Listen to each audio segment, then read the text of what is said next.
Ratusan warga Muhammadiyah di Indralaya, Kabupaten Ogan Ilir melaksanakan sholat Idul Fitri 1444 Hijriah dengan khusyuk.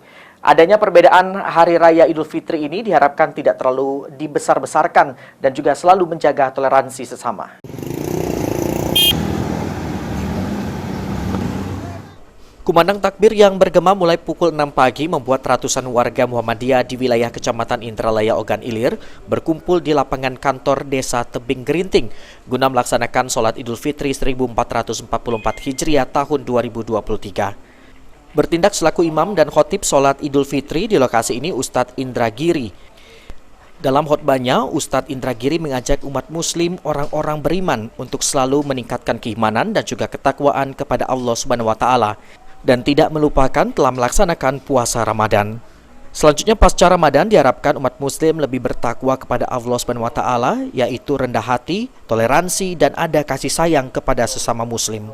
Juga sisi yang kedua kepada sesama manusia, ada rendah hati, ada toleransi, ada kasih sayang, terlebih-lebih kepada sesama muslim berkasih sayang. Apalagi ini sekarang tahun 2023, 1444 ini terjadi perbedaan penetapan satu sama lain.